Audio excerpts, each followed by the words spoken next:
I would like to tell you a true story told to me by people who run a large camera store in the Los Angeles area.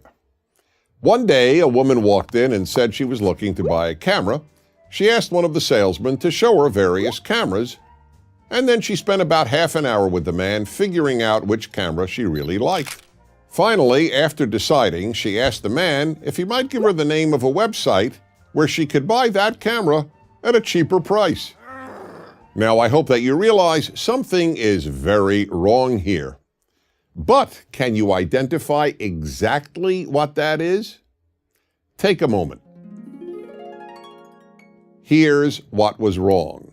That woman stole that man's time and that store's resources. And she did so deliberately.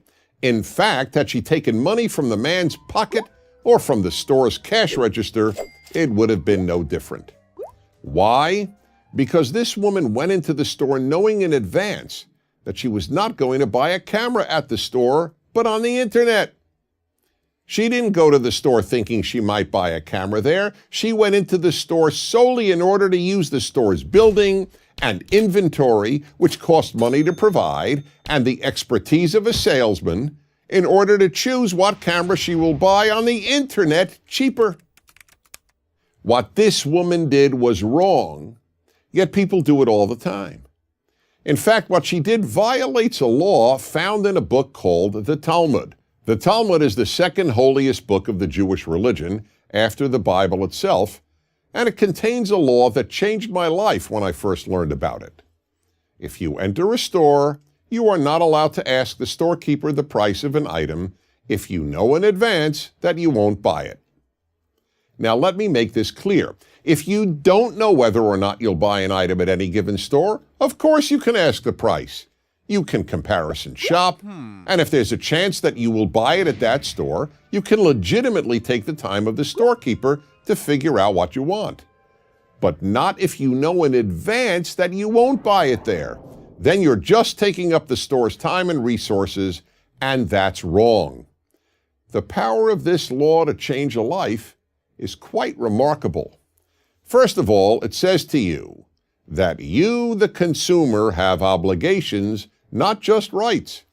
We always hear about consumer rights, but what about consumer obligations?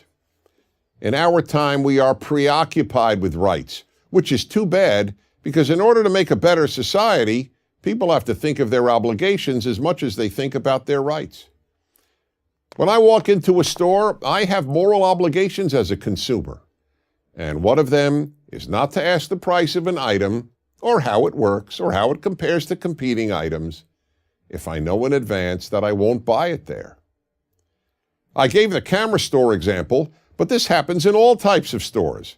People who manage department stores tell me that there are women who come in and buy a dress solely in order to wear it for an event on a Friday or Saturday night, and then come back on Sunday or Monday saying that they didn't like the dress and asking for a refund.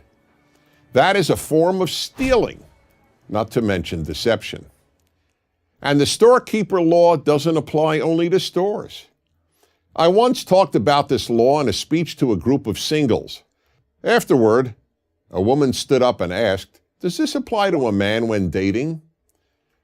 This was a brilliant question. She was asking, can a man tell a woman that he is in love with her when he knows that it's not her love he wants?